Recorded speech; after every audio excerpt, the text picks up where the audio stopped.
Welcome to The Explainer. Today, we're tackling a question that is on pretty much everyone's mind. How in the world do you pick the right AI tool? Especially when it feels like everything changes every single week. We're going to break down Ethan Mollick's fantastic new guide on this. Let's get right into it. So if you're feeling a little bit overwhelmed, maybe a little lost trying to keep up with all the new AI tools, you're definitely not alone. The whole field is just exploding. And you know what? The old advice, it just doesn't really work anymore.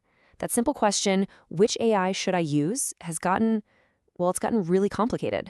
And this, right here, is the absolute heart of the problem. As Mollick points out, for the longest time, using AI just meant, chatting with a chatbot. But that's over. The technology has made this gigantic leap forward, and honestly, our thinking about it needs to catch up, big time. So, to help us make sense of all this chaos, Mollick gives us a brand new 3-part framework. Think of it as a new mental model, a new way to see what's really going on under the hood, way beyond just the chat window. Okay, first up is the model. You can think of this as the AI's engine, or maybe its brain. This is the core piece of technology, like OpenAI's GPT models or Anthropic's Claude Opus, that really determines how smart the AI is. It's what dictates how well it can reason, or write, or code. This is the foundation, and it's what all the big companies are competing on. Right. Next, you have the app. Now, this is the part we all know. It's the interface, right? It's the thing you actually use. Whether it's a website like chatgpt.com, an app on your phone, or some tool built into another program, the app is simply how you talk to the model. And that brings us to what might be the most important new piece of this whole puzzle, the harness. The harness is the system that lets the AI actually do things. It's what gives the model access to tools, lets it take actions, and, this is the key, allows it to complete complex, multi-step tasks all by itself. And Mollick uses a really great metaphor here.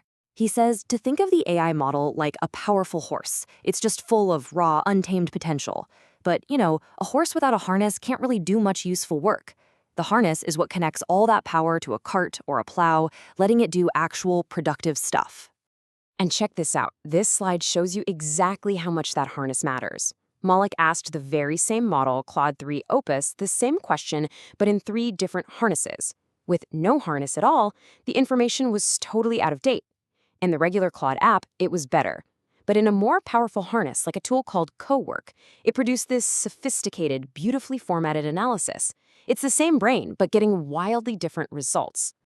So how does this actually help us in the real world? Well, let's take a look at the chatbots we're all using every day. Even with these familiar tools, understanding this whole model app harness idea is absolutely crucial to getting the best possible results. Okay, so listen up, because this is probably the biggest takeaway. According to Mollick, if you want to do any kind of serious work with AI, the single most important thing you can do is make sure you are using the right model. The free versions, or even the default paid ones, they're often weaker. They're built for simple chat, not for heavy-duty accurate work.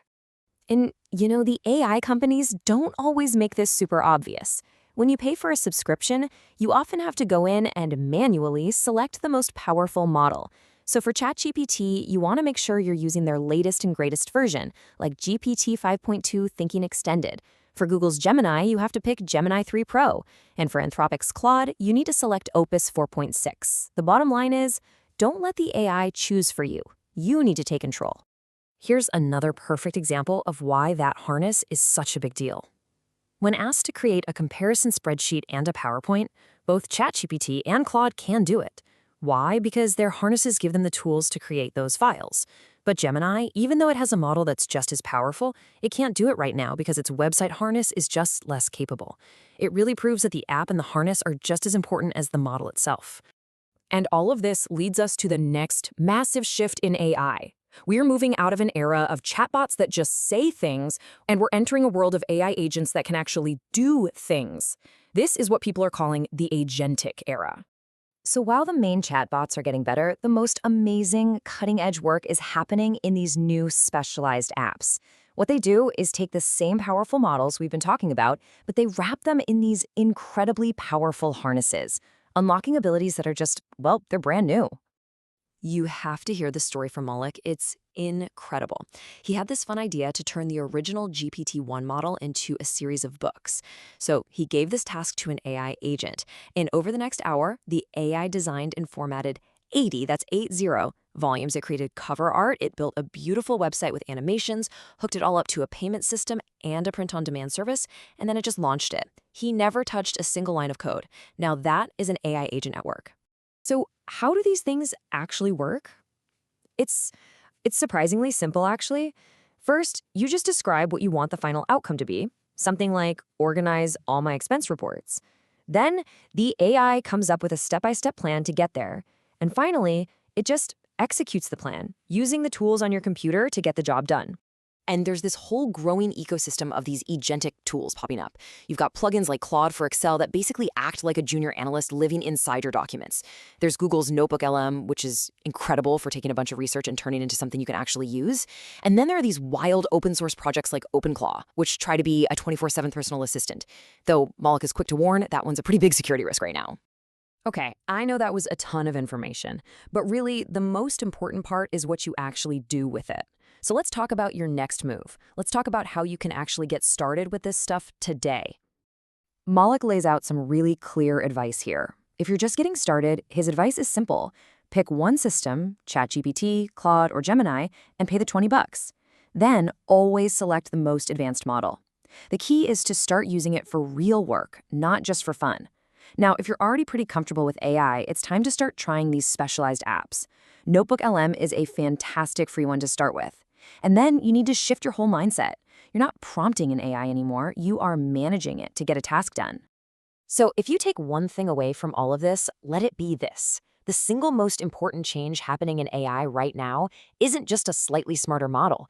It is the fundamental shift from a chatbot that says things to an agent that does things. An AI that can actually work for you is just infinitely more powerful. And that really brings us to the final thought. This technology, it's not science fiction anymore. It's here, right now. These tools are available. So the only real question left is, what are you going to have it do first?